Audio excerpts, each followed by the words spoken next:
Halo anak-anakku sekalian, berjumpa lagi dengan saya, Pak CS, dalam mata pelajaran PPKN.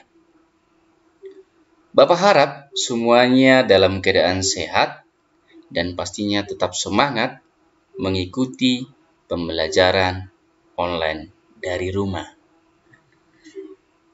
Sebelumnya, Bapak mengingatkan kepada anak-anakku sekalian kelas 7 apabila memang harus keluar rumah agar mengikuti protokol kesehatan yang dianjurkan oleh pemerintah, seperti memakai masker dan mencuci tangan.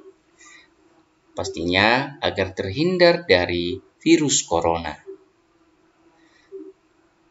Sebelum kita mulai, yang pertama perlu kamu siapkan buku catatan kamu, alat tulis, dan pastinya buku paket pendukung PPKN kelas 7. Sudah siap? Mari kita belajar. Materi kita ialah bab 2 norma dan keadilan. Akan dipandu oleh saya sendiri, Charles Simanulang, SPD. Tujuan pembelajaran menganalisis pentingnya norma hukum dalam kehidupan bermasyarakat, berbangsa, dan bernegara. Silakan dibuka buku paketnya, bagian B, mengenai arti penting norma dalam mewujudkan keadilan. Aturan dalam masyarakat memiliki arti penting bagi terciptanya ketertiban dan keharmonisan masyarakat. Norma dalam masyarakat terbentuk karena ada perbedaan individu. Sebagai makhluk individu, manusia memiliki kepribadian, kepentingan, tujuan hidup yang berbeda satu dengan yang lain. Agar segala perbedaan tersebut tidak menimbulkan perpecahan dan ketidaktertiban dalam masyarakat, dibuatlah peraturan atau norma.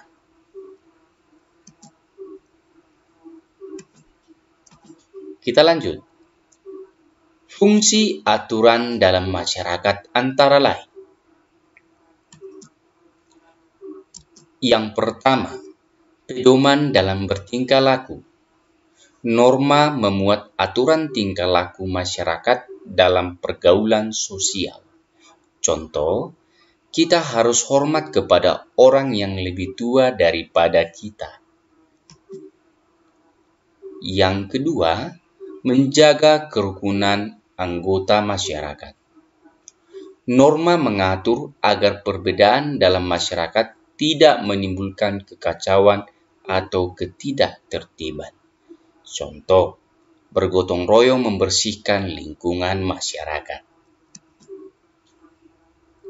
Yang ketiga, sistem pengendalian sosial.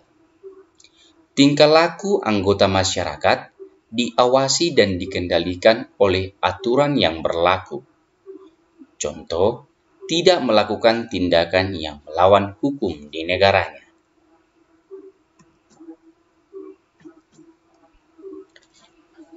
Dalam kehidupan sosial, pastilah ada norma yang mengatur kehidupan tersebut. Sebagai makhluk sosial, manusia lahir, berkembang, dan meninggal dunia dalam masyarakat. Setiap individu berinteraksi dengan individu atau kelompok lainnya. Interaksi dilakukan manusia senantiasa didasari oleh norma yang berlaku dalam masyarakat. Nah, dengan demikian, keberadaan norma melekat dalam kehidupan bermasyarakat. Norma juga diperlukan untuk mewujudkan dan menjaga tatanan kehidupan bersama yang harmonis. Tanpa adanya norma, maka akan terjadi ketidakteraturan dalam kehidupan bermasyarakat.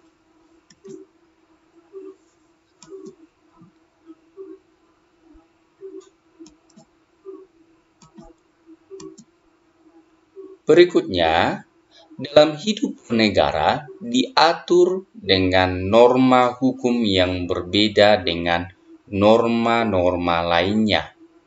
Persamaannya adalah norma tersebut mengatur tata tertib dalam masyarakat, sedangkan perbedaannya terletak pada sanksinya. Maksudnya di sini bahwa norma dengan norma hukum memiliki persamaan, yaitu norma mengatur tata tertib dalam masyarakat, baik norma agama, norma kesusilaan, norma kesopanan, dan juga norma hukum sama-sama mengatur tata tertib dalam masyarakat. Nah, perbedaan antara norma hukum dengan ketiga norma lainnya ialah terletak terhadap sanksinya. Sanksinya dari norma hukum itu tertulis seperti Undang-Undang Dasar Negara Kesatuan Republik Indonesia. Berarti norma yang lainnya itu bersifat kebiasaan.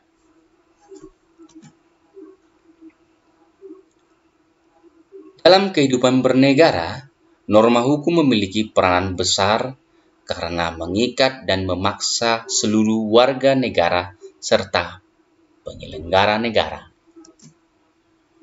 Nah, sampai di sini materi kita.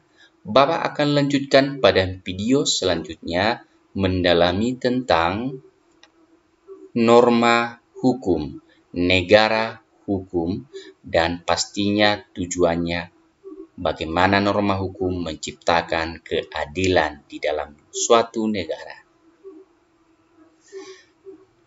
Silahkan dicek, ada tugas pada slide berikutnya dalam video ini. Ini tugasnya. Yang pertama, tulislah isi dari materi tadi ke dalam buku catatan kamu. Jelas? Yang kedua, silahkan kamu kerjakan soal di dalam buku latihan.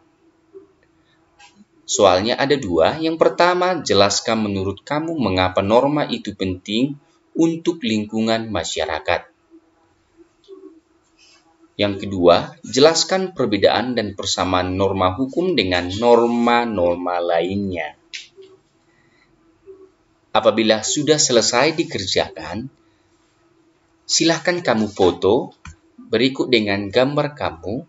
Setelah itu, kamu kirimkan ke Google Classroom dan juga bisa ke WA pribadi saya. Nah, sampai di sini anak-anakku sekalian pembelajaran kita. Semoga bermanfaat dan kita lanjutkan pada pertemuan selanjutnya. Atas perhatian dan kerjasamanya, saya undur diri dan sampai jumpa.